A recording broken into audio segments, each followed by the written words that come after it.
성경 말씀 보시겠습니다. 성경 말씀은 고린도후서 11장 1절 말씀부터 18절 말씀까지입니다. 고린도후서 11장 신약성경 제가 가지고 있는 성경책으로 297페이지에 있는데요. 우리 다같이 지난주일과 똑같이 제가 한 절 읽고 여러분들이 한 절 읽고 말씀을 교독하도록 하겠습니다. 제가 먼저 11장 1절 말씀 읽습니다. 원하건대 너희는 나의 좀 어리석은 것을 용납하라. 청하건대 나를 용납하라.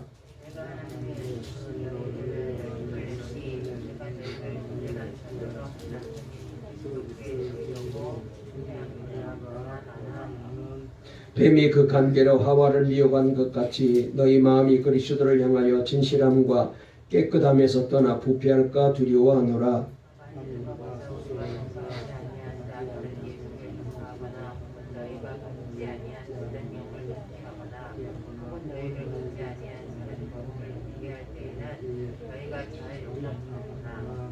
너는 즐겁게 크다는 사도들보다 부족한 것이 조금도 없는 줄로 생각하노라.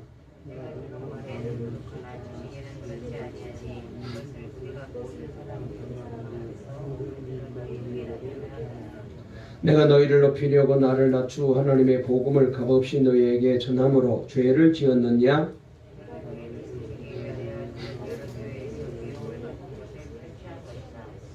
또 내가 너희와 함께 있을 때 비용이 부족하였으되 아무에게도 누를 끼치지 아니하였음은 마게도냐에서 온 형제들이 나의 부족한 것을 보충하였습니다. 내가 모든 일에 너희에게 폐를 끼치지 않기 위하여 스스로 조심하였고 또 조심하리라.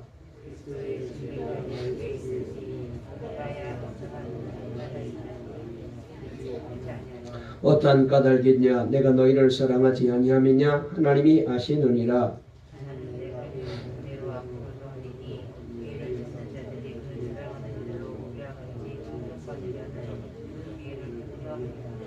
그런 사람들은 거짓 사도요 속이는 일꾼이니 자기를 그리스도의 사도로 가장하는 자들이니라.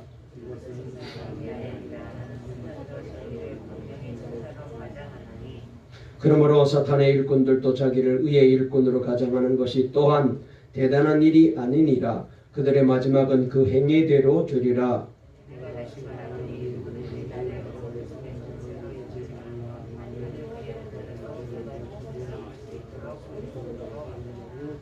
내가 말하는 것은 주를 따라하는 말이 아니요 오직 어리석은 자와 같이 기탄 없이 자랑하노라. 육신을 따라 자랑하니 나도 자랑하겠노라. 아멘. 할렐루야. 하나님의 은혜 가운데 오늘 또 예배를 통하여 힘을 얻고 말씀으로 또 능력을 받으시고 남은 한 달을 승리하며 살아가는 우리 모두 되시기를 바랍니다. 우리 앞뒤 좌우에 있는 분 가면 인사 나누실까요? 오늘 또 복된 날입니다. 좋은 날입니다. 은혜 받으세요. 남은 한 달 동안 믿음으로 사세요. 날마다 주님의 인도를 받으세요. 할렐루야. 오늘 설교 제목 한번 따라해 보실까요? 나의 약점을 자랑하리라. 오늘 이 제목으로 말씀을 전할 때 하나님께서 우리 모두에게 은혜 주실 줄 믿습니다. 이 코로나 변종 바이러스인 오미크론이 우리나라에도 들어오면서 모두가 또 걱정하고 있습니다. 특별히 나이지리아를 방문했던 목사님 부부를 통하여 이 병이 한국에 오게 되어서 지금 교회도 그러고 믿는 성도들에게도 여러 가지 조금 어려움이 있는데 우리가 이럴 때일수록 더 영적으로 깨어 있어야 되겠습니다. 정말로 이런 여러 가지 사태를 보면서 어쩌면 하나님께서 이 마지막 때에 알곡을 추수하는 때가 아닐까라는 생각이 들어요. 가끔은 말이죠. 저도 목사이지만 두려운 마음이 생겨가지고 이 병이 전 인류에게 다 퍼져가지고 이 병으로 인하여서 어쩌면은 정말 지구가 이 땅에 멸망하는 그런 날이 오지 않을까 하는 그런 걱정까지도 생겨요. 그렇게 되지는 않겠지만은 하나님의 뜻이 어디 있는지 우리는 알 수 없습니다. 더 긴장하고 더 믿음으로 살아야 돼요. 주님 의지하고 주님 바라보고 살아야 됩니다. 우리가 이제는 정말로 좌우로 치우치지 말고 오직 주님께 초점을 맞춰야 되겠는데, 우리 동강의 성도님들 아까 장로님 기도하신 대로 더 믿음이 강해지시고 신앙이 더욱더 알곡처럼 잘 연결어 가셔서 꼭 주님 알곡 신자가 되어 주님 앞에 서는 그날까지 믿음으로 승리하는 우리 모두가 꼭 되시기를 바랍니다. 여러분, 우리가 잘 아는 대로 이 세상에는 이기적 사랑과 이타적 사랑, 이 두 가지 사랑이 있다고 생각이 됩니다. 이기적인 사랑은 인생의 중심에다가 자기를 첫 번째로 두고 사는 사람을 가리키고 있는 것입니다. 바로 내가 주인공이죠. 사랑받아야 할 사람이 바로 나인 것입니다. 그래서 나를 위해 살고 나를 위해 돈 벌고 나를 위해서 일하고 그리고 결국은 나를 위해서 살다가 죽습니다. 사람들은 늘 생각하기를 내가 있어야 세상도 있고 가족도 있고 내가 있어야 친구도 있고 재산도 필요하지, 명예도 있고 행복도 필요한 것이지, 내가 없는데 내가 죽었는데 좋은 세상이 있는들 무슨 소용이 있으며, 아무리 돈이 많은들 무슨 소용이 있으며, 또 아무리 명예가 높은들 무슨 소용이 있으며, 아무리 재산이 많아도 도대체 무슨 의미가 있느냐는 것입니다. 많은 사람들은 타인을 위해서 산다, 나를 위해서 살고 가족을 위해서 사랑하는 사람을 위해서 산다고 해도 그 중심에는 언제나 자기가 있는 것을 우리가 보게 됩니다. 바로 인생의 목적이 자기이죠. 자기 중심의 삶, 이것을 가르쳐서 우리는 이기주의적인 사랑이라고 말하게 됩니다. 그러나 이와는 반대로 이타적인 사랑이 있습니다. 나를 위해서 사는 것이 아니라 다른 사람을 위해서, 가족을 위해서, 이웃을 위해서, 인류를 위해서 살아가는 그런 사랑이죠. 바로 여기에는 예수님이 가장 훌륭한 분으로 우뚝 서 계십니다. 사실 이타적 사랑은 우리가 조금 볼 수는 있긴 하지만 사람에게는 이타적 사랑은 우리가 거의 찾아볼 수 없습니다. 오직 예수님에게만 이 이타적인 사랑이 있습니다. 여러분, 그러므로 예수님은 우리를 위해서 이 땅에 오신 분이시잖아요. 그분은 이 땅에 오셔서 자신을 위해서는 단 한순간도 살지 아니하시고, 그리고는 저와 여러분의 죄짐을 짊어지시고 십자가의 대속의 죽음을 죽으시고, 그리고 부활 승리하셔서 하나님께서 계획하신 대로 인류 구원, 저와 여러분들을 위한 구원의 역사를 이루시고 하나님 계시는 천국 나라로 가셨잖아요. 그래서 예수님은 철저하게 이타적인 삶을 사셨습니다. 그러므로 여러분, 이렇게 이타적인 삶을 살아가신 예수님을 우리가 믿게 되면은 여러분, 우리도 예수님을 본받게 되고 예수님을 닮아가게 되고 우리의 인생관이 달라지게 되는 것입니다. 여러분, 예수님을 만나게 되면은 인생이 바꿔집니다. 이제까지는 자기를 위해서 살고 이기적인 사랑으로 살던 사람도 예수님을 만나게 되면은 자기를 다 내려놓고 주를 위해서 살게 되고, 그리고 이웃을 위해서 살아가는, 우리 주님을 닮아가는 이 헌신된 삶을 살아가는 사람으로 바뀌어지게 됩니다. 여러분, 우리 하나님께서 이 귀한 사랑을 예수님을 통하여 우리에게 보여주셨잖아요. 그래서 이 귀한 예수님을 우리는 인생의 주인으로 모시고 살아갑니다. 그래서 예수님은 저와 여러분의 주님이 되시는 것입니다. 메시아가 되시죠. 그래서 우리는 주님 없이는 살아갈 수 없습니다. 주님의 은혜 아니고는 우리는 희망이 없어요. 이 세상에 여러분, 사람들이 여러 가지 계획을 세우고 정치를 하고 역사를 만들어 간다고 생각하지만은 절대로 아닙니다. 우리 인간의 역사는 사람이 만들어가는 게 아니고 하나님이 만들어 가시고 예수님이 만들어 가시는 거죠. 그래서 예수님은 우리 인생의 주인이십니다. 개인적으로도 그러하고 가정적으로도 그러하고 나라적으로도 그러하고 전 인류적으로도 주 없이는 안 돼요. 주님 없는 세상은 의미 없습니다. 아무리 성공하고 아무리 잘났을지라도 아무리 내가 원하는 바를 이루었을지라도 여러분, 주님 없는 인생은, 주님이 주인이 되지 않는 인생에게는 희망이 없습니다. 다시 한번 성탄의 구주로 강림하시는 우리 주님을 기다리며 이 강림절을 우리가 지내면서 저와 여러분의 인생과 삶 속에 우리 주님이 다시 주인으로 임하시는 그런 축복이 있기를 주의 이름으로 축원합니다.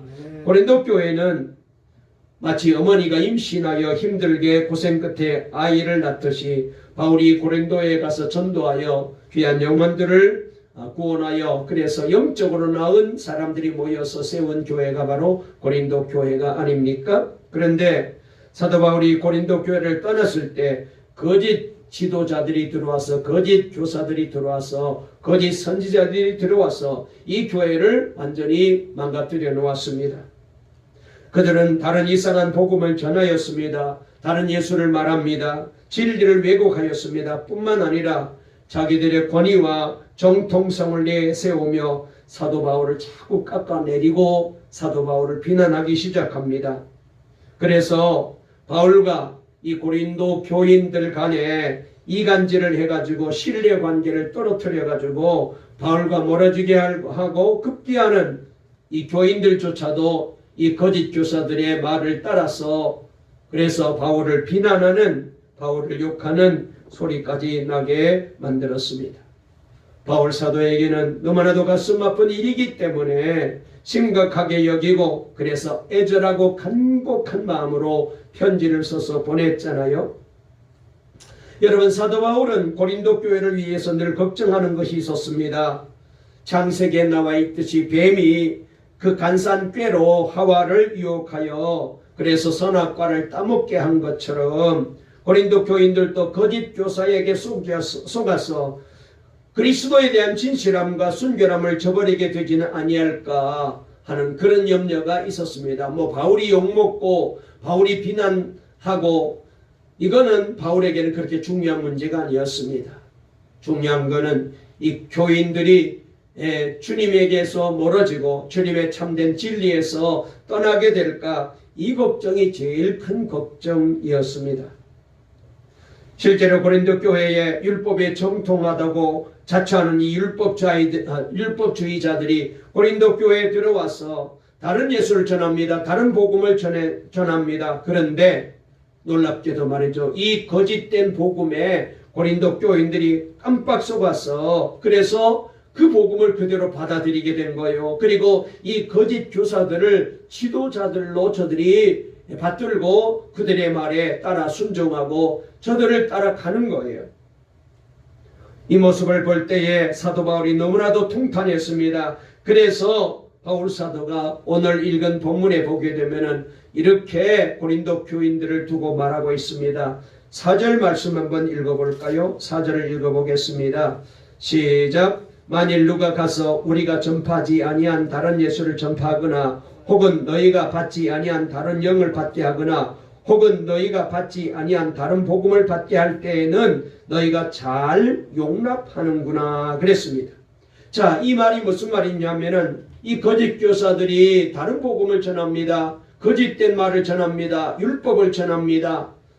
분별력이 있어서 그걸 잘 이제 분별해 가지고 그래서 아닌 것은 아니어야 되는데 이 고린도 교인들은 그렇지 못했습니다. 완전히 속아 넘어간 거예요. 그래서 사도 바울이 우리가 전하지 아니한 이상한 예수 다른 예수를 전해도 너희들은 참 잘 또 용납하는구나. 잘 또 받아들이는구나. 우리에게서 받지 아니한 다른 영을 잘 또 받아들이고 다른 복음을 잘 또 받아들이는구나. 이 고린도 교인들이 완전히 달라진 거예요. 사도 바울은 고린도에서 사역하는 동안에 매사에 조심했어요. 겸손한 자세로 결코 권위를 행사하지 않았습니다. 교인들이 부담이 되지 않도록 교회로부터 생활비도 전혀 받지 않았습니다. 그래서 스스로 일하면서 선교비를 마련하였고 혹시 필요한 것이 있으면 오늘 성경에 보니까 마게도니아에 있는 교회들로부터 도움을 받았다고 여기 말씀하고 있습니다. 9절에 그 말씀이 나와 있는데요. 9절 한번 읽어볼까요? 다 같이 읽습니다. 시작. 또 내가 너희와 함께 있을 때 비용이 부족하였으되 아무에게도 누를 끼치지 아니하였음은 마게도냐에서 온 형제들이 나의 부족한 것을 보충하였음이라. 내가 모든 일에 너희에게 피해를 끼치지 않기 위하여 스스로 조심하였고 또 조심하리라 그랬어요. 얼마나 이 고린도 교인들을 생각하고 배려했는지, 저들에게 피해를 끼치지 않고 저들에게 누가 되지 않도록 얼마나 조심을 했는지. 그래서 만약 선교하는데 돈이 필요하면은 스스로 돈을 벌어서 했고, 그리고 만약 그래도 부족하면은 마게도냐에 있는 교회로부터 도움을 받았지 고린도 교인들에게는 전혀 도움을 받지 않았습니다. 그런데 거짓 교사들은 사도 바울이 이렇게 한 것이 고린도 교인들을 사랑하지 않았기 때문에 이렇게 했다고 또 거기다가 비난을 한 거예요. 아니 왜 마게도냐에 있는 교회들로부터 도움을 받고 너희들로부터 도움을 받지 않은지 아느냐? 그거는 바울이 너희들을 사랑하지 않았기 때문에, 고린도 교인들을 사랑하지 않았기 때문에 그렇게 했다고 왜곡해서 또 비난한 것입니다. 그래서 사도 바울은 너무나도 안타까워서 이렇게 말합니다. 13절 말씀에 그 말씀이 잘 나와 있는데요. 읽어볼까요? 시작. 그런 사람들은 거짓 사도요 속이는 일꾼이니 자기를 그리스도의 사도로 가장하는 자들이니라 그랬습니다.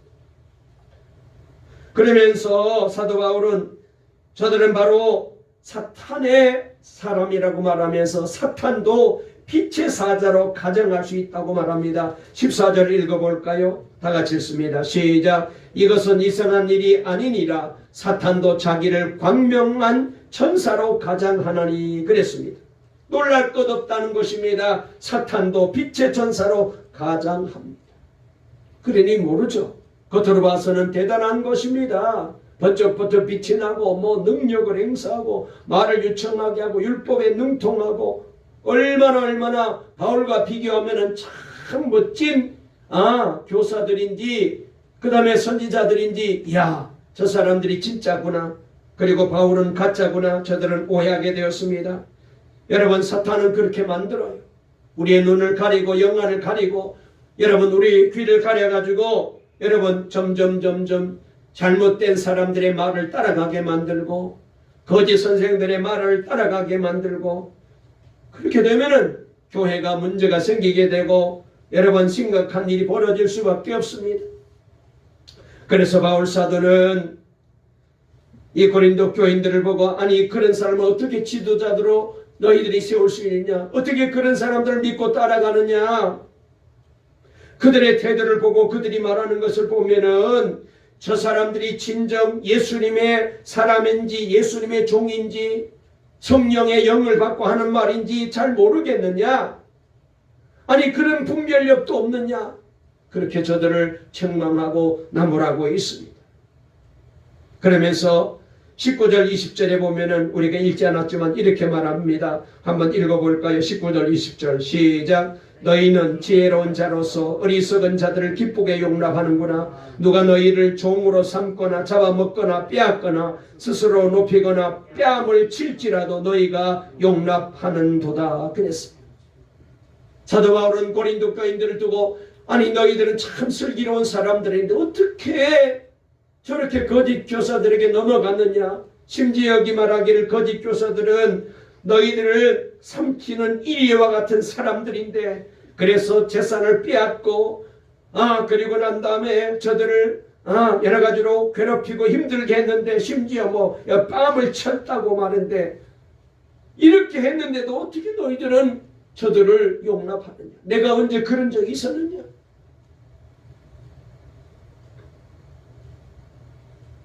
여러분, 사탄이 역사하면 이런 못된 짓을 해도 그게 참인 것처럼 보이는 거예요. 그게 진짜같이 보여요.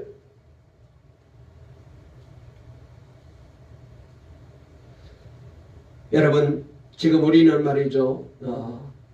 이제 대면하는 이 일상적인 생활이 조금 많이 위축되어 되어서 많은 사람들이 다 유튜브를 통해서 여러 가지로 정보를 많이 얻잖아요. 유튜브가 대세인 시절이 되었는데 그런데 말이죠. 그 중에 보면은 설교 유튜브, 뭐 교회에 대한 유튜브가 많이 인터넷에 올라와 있습니다. 그런데 어떤 유튜브 보게 되면은 막 조회수가 얼마나 많은지 뭐 몇만 명, 뭐 몇천 명 이렇게 막 올라가 있는 사람들이 있고, 좋아요도 뭐 몇천 명 좋아요 눌러 있는 것이 있습니다. 여러분, 그래서 잘못하면 이 유튜브, 아이고 이렇게 많은 사람들이 이렇게 보고 많은 사람이 좋다고 눌렀으니까 이게 참 좋은가 보다 속지 말아야 돼요. 가끔 인터넷에 올라온 설교 동영상을 보게 되면은 이단이 올린 동영상이 있어요. 그냥 들으면 몰라요. 잘 이해가 안 돼요. 조회수도 많고 좋아요라고 하면서 댓글도 얼마나 많이 달리는 참 은혜롭습니다. 감사합니다. 보면 이단이에요. 유튜브 조회수가 많다고 다 주님의 말씀이 아닙니다. 인간적인 사랑, 자극적이고 세상적인 주장이 많은 사람들이 몰려들어요. 그래서 요한일서 말씀에 보면은 사도 요한이 이렇게 말합니다. 이 세상이나 세상에 있는 것들을 사랑하지 말아라. 누구든지 세상을 사랑하면 아버지의 사랑이 그 안에 있지 아니하나니 이는 세상에 있는 모든 것이 육신의 정욕과 안목의 정욕과 이성의 자랑이니 다 아버지께로부터 온 것이 아니요 세상으로부터 온 것이라는 거예요. 여러분, 이처럼 육신의 정욕과 안목의 정욕과 이성의 자랑 같은 세상 자랑을 저버리지 못한 지도자를 이 고린도 교인들은 지도자로 알고 착각하고 저들을 따라가고 있으니, 교회가 성경과 전혀 다른, 우리 주님과 전혀 다른 교회로 이 고린도 교회가 변질되어 가는 거예요. 사도 바울은 인간적인 안목으로만 사람을 판단하는 이 고린도 교회 교인들에게 자기도 인간적으로는 자랑할 것이 많다고 말합니다. 이 거짓 교사들이 자랑을 많이 했거든요. 우리는 율법에도 능통한 사람들이야. 말도 우리는 잘해. 외모적으로 얼마나 멋있어. 뭐 여러 가지로 봤을 때에는 겉으로 보면은 정말로 멋있는 지도자들 같아요. 그래서 사도 바울이 나도 외모로 자랑할 것이 많다. 그런데 사도 바울이 자랑하는 것이 참 이상한 자랑을 합니다. 뭐라고 자랑하냐 하면은 바울은 오히려 자신이 그리스도의 일꾼이라는 것을 자랑하면서 내가 이렇게 그리스도의 복음의 일꾼 되어서 복음을 전하면서 내가 많은 고난을 당했는데 이 고난을 사도 바울은 자랑하고 있는 거예요. 우리가 이제 다음 주일날 그 뒤에 나오는 말씀을 읽어보게 되면은 쭉 사도 바울이 얼마나 복음을 전하면서 고난을 많이 당했는지 거기 쭉 나오고 있습니다. 여러분, 고난이 자랑거리라니, 여러분, 고난은 누구나 다 두려워하지 않습니까? 고난을 좋아하는 사람이 누가 있어요? 여러분, 고난을 자랑하는 사람이 세상에 누가 있습니까? 그런데 고난 당하는 것이 자랑이 된 것은 이건 정말 놀라운 일이에요. 바울이 이렇게 고난을 자랑하게 된 것은, 이 고난은 예수님과 동행한다는 증거고 하나님 나라 소망이 분명한 사람만이 자랑할 수 있다라고 생각한 거예요. 바울이 고난당하는 건 뭐 자기가 잘못해서 죄를 지어가지고 자기가 실수해서 고난당하는 게 아니라, 바울은 가만히 있어도 얼마든지 존경받을 만한 사람인데, 그런데 예수님을 만나고 난 다음에 예수의 복음을 전하는 사도가 되어서 복음을 전하면서 그가 당했던 고난이잖아요. 주님과 함께하는 고난이었고 복음을 전하면서 당하였던 고난입니다. 사도 바울은 이렇게 고난받은 것을 자랑으로 여기는 것은, 이렇게 고난을 복음을 전하면서 고난을 받게 된 것은, 이것은 바로 예수님이 함께하는 사람이고, 이 사람이 진짜 하나님께 소망을 두고 살아가는 우리 주님이 기뻐하고 사랑하시는 올바른 그리스도인이라는 사실을 분명하게 우리에게 가르쳐주고 있습니다. 그래서 예수님께서도 마태복음 5장 10절부터 12절 말씀을 보면은 의를 위하여 핍박을 받는 자는 복이 있나니 천국이 그들의 것임이라. 나로 말미암아 너희를 욕하고 박해하고 거짓으로 너희를 거스려 모든 악한 말을 할 때에는 너에게 복이 있나니 기뻐하고 즐거워하라. 하늘에서 너희의 상이 큼이라. 너희 전에 있던 선지자들도 이같이 고난과 박해를 받았느니라 라고 말씀하십니다. 사도 바울이 이렇게 말합니다. 30절 한번 읽어볼까요? 다음 주일 설교할 내용인데 그래도 한번 읽어보겠습니다. 사도 바울이 이렇게 말합니다. 시작. 내가 부득불 자랑할진대 내가 약한 것을 자랑하리라. 아멘. 사도 바울은 내가 약한 것을 자랑한다고 여기 고백하고 있는 것을 보게 됩니다. 여러분, 사람은 누구나 자신의 약한 모습을 부끄러워하며 그래서 감추려고 하잖아요. 그것 때문에 괴로워하고 스트레스를 받으며 살지 않습니까? 그런데 자신의 약점이 자랑스럽다면 그는 정말 구원받은 사람이거든요. 그 사람이 진짜 하나님의 사람이거든요. 진정 예수님을 바르게 알고 믿는 사람, 예수님과 동행하는 사람은 주님과 함께 하면서 받았던 이 고난을 자랑으로 여겨요. 우리가 성경을 읽다가 보게 되면은 일반적인 상식선에서는 도저히 이해가 안 되는 이상한 말씀이 있습니다. 우리가 이것을 가리켜서 역설이라고 그렇게 말해요. 여러분, 기독교는 역설적인 진리가 있어요. 가령 예를 들어서 높아지려 하는 자는 어떻게 해라? 낮아지라. 살고자 하는 자는 먼저 죽어라. 그리고 죽고자 하면은 살게 된다.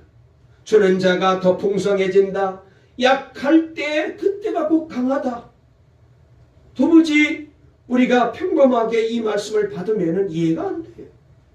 아니, 줘버리면 내게 마이너스인데 내 주머니에서 돈이 나가는데 어떻게 더 풍성해지지? 죽으면 끝나는데 어떻게 살지?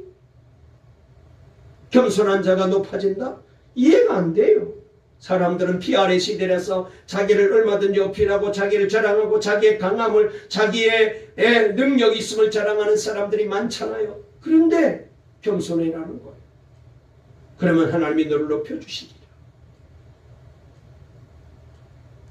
사도 바울은 이 귀한 진리를 확실하게 믿었어요. 그래서 그는 말합니다. 내가 약할 때 그때가 곧 강하기 때문이다. 이렇게 고백합니다. 12장에 그 말씀이 잘 나와 있는데요. 자, 우리 한번 이제 다음 주일날 말씀을 들을 내용인데 우리 한번 읽어볼까요? 12장 5절 말씀 한번 읽어볼까요? 12장 5절 6절 한번 읽어볼까요? 시작. 내가 이런 사람을 위하여 자랑하겠으나 나를 위하여 약한 것들 외에 자랑하지 아니하리라. 내가 만일 자랑하고자 해도 어리석은 자가 되지 아니할 것은 내가 참말을 함이라. 그러나 누가 나를 보는 바와 내게 듣는 바에 지나치게 생각할까 두려워하여 그만두로나. 그러면서 이렇게 말합니다. 자, 우리 9절 10절 12장 9절 10절도 읽어볼까요? 시작. 나에게 이르시기를 내 은혜가 내게 족하도다. 이는 내 능력이 약한 데서 온전해야 짐이라 하심이라. 그러므로 도리어 크게 기뻐함으로 나의 여러 약한 것들에 대하여 자랑하리니 이는 그리스도의 능력이 내게 머물게 하려 함이라. 그러므로 내가 그리스도를 위하여 약한 것들과 능력과 궁핍과 박해와 곤고를 기뻐하노니 이는 내가 약한 그때의 강함이니라. 사도 바울은 내가 약할 때에 그때 강하다는 거예요. 왜요? 그때 주님이 나와 함께한다는 거죠. 여러분, 내가 아무리 힘이 있어도 내가 능력이 있어도 여러분 주님을 당해낼 수 있습니까? 하나님이 역사하는 것을 이겨낼 수 있겠습니까? 내가 약할 때에 내가 겸손한 마음으로 주님 앞에 엎드리고 기도할 때에 그때 주님이 내게 오셔서 주님이 내 능력이 되어주시고 주님이 내 힘이 되어주시고 주님이 나와 함께하기 때문에 약할 그때 나는 강해질 수 있어요. 주님 모신 사람의 모습입니다. 여러분, 19세기에서 20세기로 역사가 넘어가면서 19세기를 대표하는 인물을 전에 한번 많은 이제 기관에서 선정을 했는데 최고의 인물은 누구냐? 19세기 최고의 인물은 에디슨으로 그렇게 선정을 했어요. 그리고 두 번째 19세기 최고의 인물은 누구냐? 미국의 16대 대통령을 지냈던 에이브람 링컨 대통령을 꼽았습니다. 이 두 사람이 19세기의 대표적인 인물이라고 그렇게 세계는 뽑았어요. 그리고 난 다음에 19세기에서 20세기, 20세기에서 21세기로 넘어오면서 그러면은 20세기를 대표하는 인물은 누구냐? 첫 번째가 알버트 아인슈타인 박사입니다. 상대성 이론을 발표한 유명한 아인슈타인이 첫 번째 인물이고, 그리고 두 번째가 누구냐? 미국의 32대 대통령을 지냈던 프랭클린 루즈벨트 대통령을 꼽았어요.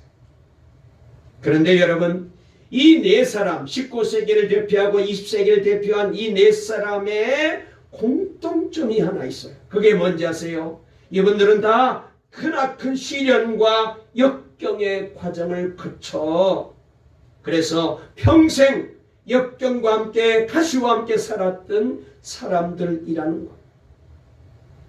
평생을 고난 속에 살았던 사람들입니다. 자, 보세요. 에디슨과 아인슈타인은 어렸을 때 학습 장애자였잖아요. 선생님들께 늘 전응하라는 판정을 받았습니다. 루즈벨트는 중증 소아마비 장애인으로 휠체어에 의지하여 살아야 했던 사람이잖아요. 링컨의 경우는 그 부인이 정서장애자였습니다. 신경증 환자였습니다. 그렇다면 나에게 시련과 역경이 있고 가시가 있다고 한다면 여러분, 그것은 얼마든지 이 네 사람을 통하여 본다면 기회와 축복으로 만들 수 있다는 그런 결론이죠. 문제는 나에게 있는 이 문제, 나에게 있는 이 시련, 나에게 닥친 이 역경, 나에게 닥쳐진 이 고난, 이 고통을 내가 어떻게 생각하고 있느냐가 중요한 거. 아이고, 나는 망했네, 나는 이제 끝났네, 나는 죽었어, 이 고난 때문에 난 도저히 못 일어날 거야. 그러면 그 사람은 정말 끝나요.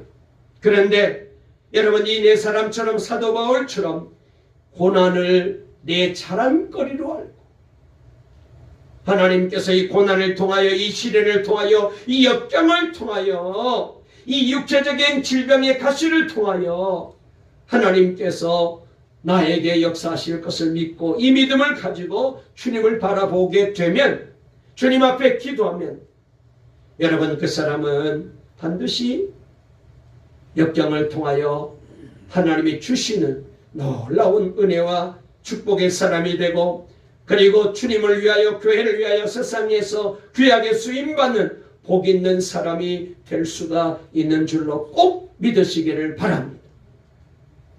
그렇습니다. 우리가 이제 올해를 지났는데 2022년을 바라보잖아요. 내년에도 우리의 인생과 삶 속에 여러 가지 어려움이 있을 거예요. 육체적인 질병이 가시도 찾아올 수 있어요. 사업도 여러 가지 어려움을 만날 수 있습니다. 인간관계가 다 깨지고 박살날 수도 있어요. 물질 때문에 여러분 언제나 걱정, 근심이 나를 짓누를 때도 있어요. 그러나 여러분, 고난의 세월은 결코 영원한 것이 아니거든요. 어두운 밤이 지나면 밝은 새벽이 오고, 눈보라 휘몰아 치는 겨울이 지나면 따뜻한 봄이 오는 법이잖아요. 그래서 시가 내이름 구절이 있습니다. 엄동 후에 춘풍이요 고생 후에 낙이라.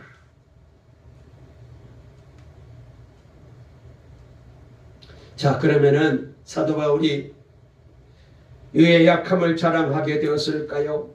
도대체 무엇을 어떻게 하라는 겁니까? 이해가 어렵고 쉽게 납득이 안 되는데, 그런데 여러분, 오늘 이 말씀을 가만히 살펴보게 되면 참 은혜가 되는데요. 왜 약함을 자랑할까요? 첫째로, 세 가지로만 우선 잠깐 말씀을 드리고 설교를 마칠게요. 첫째로요, 약한 사람은요, 겸손하게 돼요. 강한 사람, 능력 있는 사람, 잘난 사람은 겸손할 필요가 없습니다. 그래서 교만하게 돼요. 교만하다가 결국은 망하게 됩니다. 우리는 모세를 잘 알고 있잖아요. 그는 왕국에서 바로 공주의 아들로 자라면서 애굽의 모든 학문과 무술을 익혔습니다. 모세의 나이 40세가 되어서 자기 동족을 돌아볼 생각이 났잖아요. 그래서 민족 해방 운동에 뛰어들었습니다. 그러나 그때 모세는 여지없이 실패하고 말았잖아요. 자기 배경, 자기 실력만 믿고 뛰어든 것이 실패의 원인이었습니다. 그래서 살인범이 되어서 저 미디안 광야로 도망가서 장인의 양을 치는 목동으로 40년을 보내게 됩니다. 처가살이 40년이에요. 여러분, 시집살이 힘들다 하지만 처가살이는 시집살이 뺨쳐요. 그는 낮아질 대로 낮아졌습니다. 완전히 깨어진 거예요. 지극히 겸손하고 놀랍도록 온유한 사람이 되었습니다. 그제서야 하나님이 모세를 불렀습니다. 그는 자기 실력, 자기 지위를 의식하지 아니하고 온전히 하나님을 의지하게 된 거예요. 여러분, 우리는 나에게 강점이 있을 때 이것을 드러내어 인정받고 싶어 합니다. 그러나 사람들은 별로 인정해 주지 않아요. 그러나 단점이 있고 약한 것을 드러내놓고 겸손하게 기도하면 그때부터 하나님께서 역사하시고 닫힌 문도 열어주시고 막혔던 것도 뚫어지게 만들어주십니다. 겸손하면은 하나님이 역사하십니다. 약한 사람을 겸손하게 돼. 두 번째로 약할 때 우리는 하나님을 의지하게 됩니다.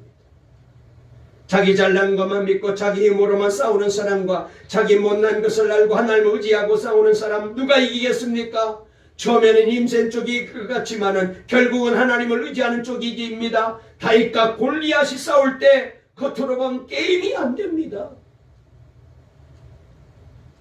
다윗이 스스로 보기에도 골리앗이 상대가 안 되는 자신인 것을 왜 모르겠습니까? 그러나 다윗에게는 하나님과 골리앗이 싸우면 하나님께서 이긴다. 그렇다면 그 하나님께서 나를 도우시면 나도 이길 수 있다. 이 믿음을 가진 것.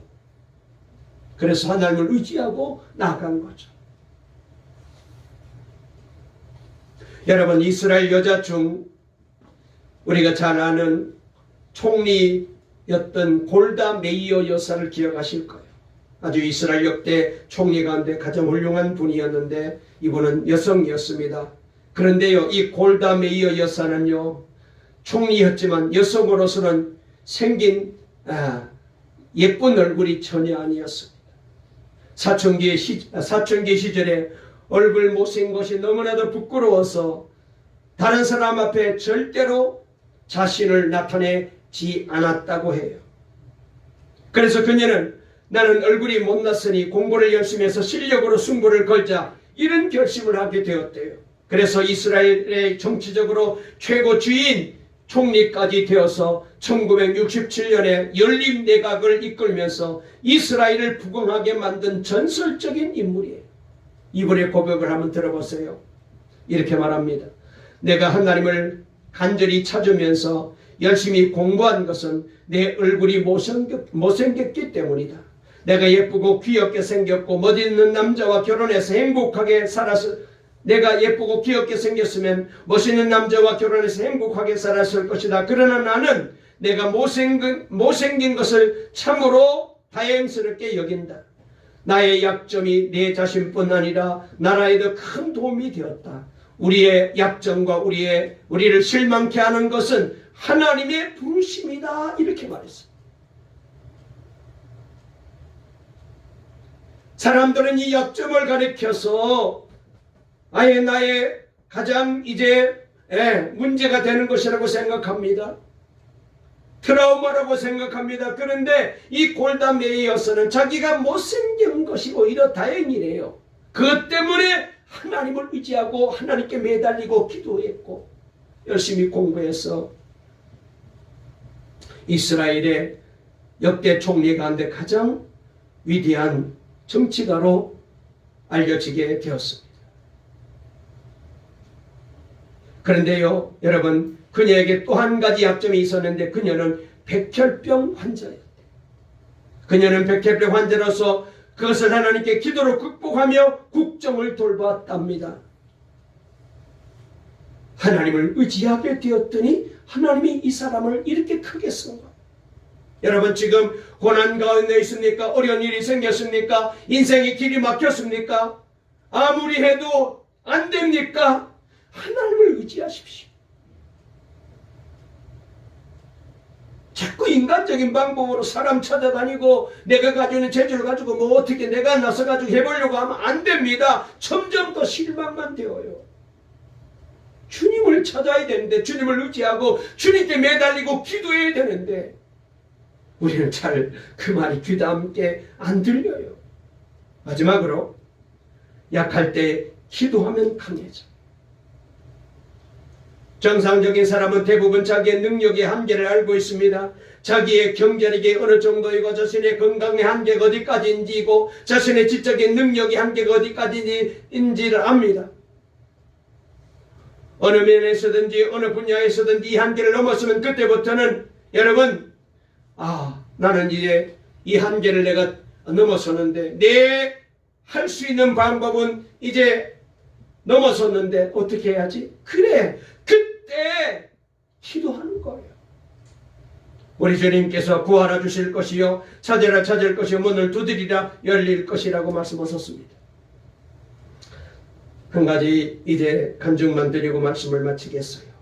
생후 18개월 난 아기 때 물이 펄펄 끓는 주전자를 만지다가 그걸 엎어가지고 얼굴에 3도 화상을 입은 아이가 있었습니다. 이름이 이효진이라는 분입니다. 이 화상으로 인하여 생긴 외모가 얼마나 끔찍하게 바뀌어졌는지 사람들이 표현하기를 귀신 같다, 외계인 같다, 괴물 같다고 그렇게 표현할 정도로 얼굴이 완전히 망가졌어요. 봐줄 수가 없습니다. 나이가 들어 유치원 가면 유치원에게 안 받아주겠다는 것입니다. 왜? 다른 아이들이 다 두려워한다는 거예요. 무서워한다는 거예요. 겨우 한 군데 들어간데 문제는 같으면 아이들이 놀라서 기절할 정도였답니다. 이 아이를 보는 순간 다른 아이들이 막 놀라서 뒤로 나잡아줬대요. 너무나도 흉측해서. 청소년 시절에 수술을 거듭합니다. 수술 후유증이 심각합니다. 긴 고통과 절망의 터널을 통과합니다. 그때 그에게는 오직 한 가지 죽고 싶은 생각밖에 없습니다. 청소년 시절에 내가 죽어야 이 고통이 끝나겠구나라고 생각한 것밖에 없었습니다. 하나님도 도저히 용서가 안 되더랍니다. 가족도 용서가 안 되더랍니다. 자기 자신도 도저히 용서가 안 돼요. 하루라도 빨리 죽는 게 소원이다. 그런데 그 딸을 지극정성으로 돌보며 딸의 치유를 위해서 그렇게 원하며 기도해 주던 어머니마저 교통사고로 돌아가셨어요. 어머니가 효진이에게 마지막으로 남긴 유언이 이겁니다. 효진아, 하나님을 깊이 만나라. 효진아, 하나님을 깊이 만나라. 효진에게 엄마의 죽음은 감당하기 어려운 아픈 사건임과 동시에 효진이의 인생이 달라지기 시작하는 시점이 됩니다. 어머니의 유언대로 하나님을 깊이 만나기로 결심한 것. 그녀가 찾은 평범한 동네 교회에서 예배드리는 자리에서 깊은 영적인 체험을 하게 됩니다. 자기 곁에 계시면서 효진이의 아픔을 아시고 눈물을 아시고 한숨을 아시고 절망을 아시는 하나님께서 효진이의 눈에서 흐르는 눈물을 닦아주기 시작한 거예요. 그 후로는 죽고 싶다는 생각을 버렸습니다. 자기 인생을 바라보는 관점이 180도 달라졌어요. 자기에게 찾아온 고통이 불행이 아니라 축복임을 깨닫게 됩니다. 이분이 말이죠. 이화여대 영문과를 졸업했어요. 사업을 시작했는데 물론 어려움도 있었지만은 확장되기 시작합니다. 불가능하게 보였던 결혼도 하고 두 아이의 엄마까지 되었어요.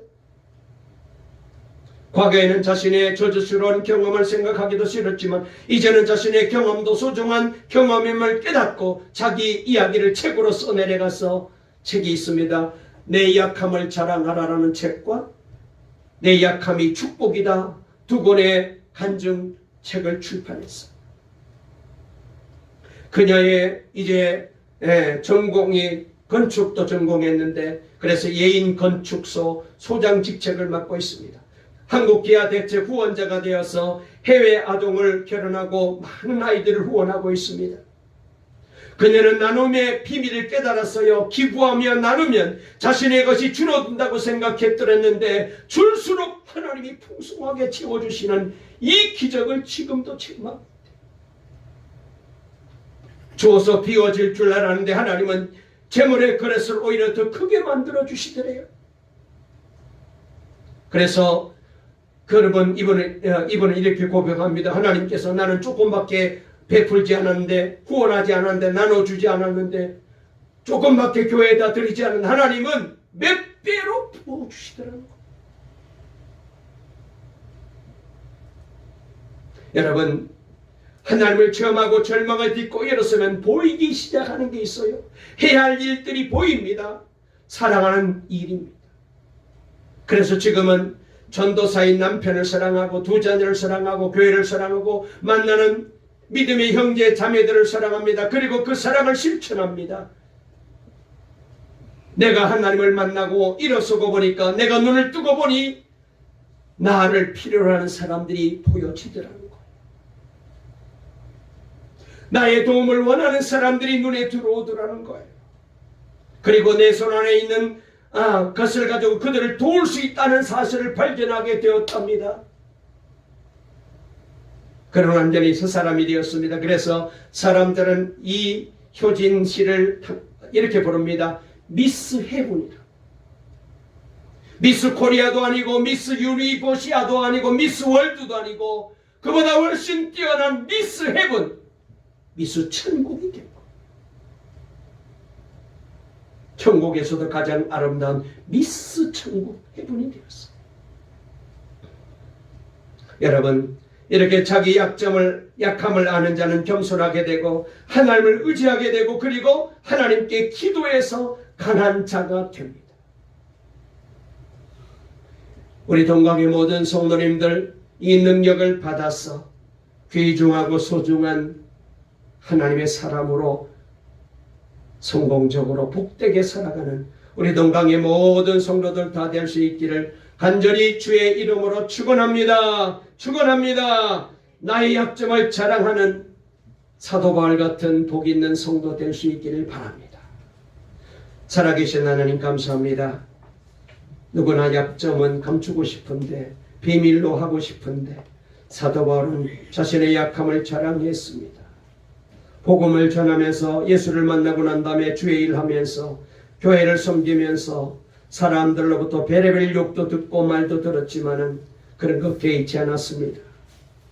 그리고 날마다 주님 의지하고 주님 바라보고 겸손한 마음으로 주님 앞에 기도했더니 주님께서 바울과 함께 해주셨고 그리하여 위대한 사도 바울이 되게 만들어 주셨습니다. 아버지 하나님, 우리 동강의 모든 성도들도 약할 때에 겸손하게 도와주시고 주님을 의지하게 도와주시고 기도하는 사람이 되어 이 약함을 통하여 하나님이 나를 이렇게 만들어 주셨다고 간증하는 우리 동강의 모든 성도들 다 되게 만들어 주시고 은혜 베풀어 주시고 힘 주시고 복 주시옵소서. 예수님의 이름으로 간절히 기도 올리옵나이다. 아멘.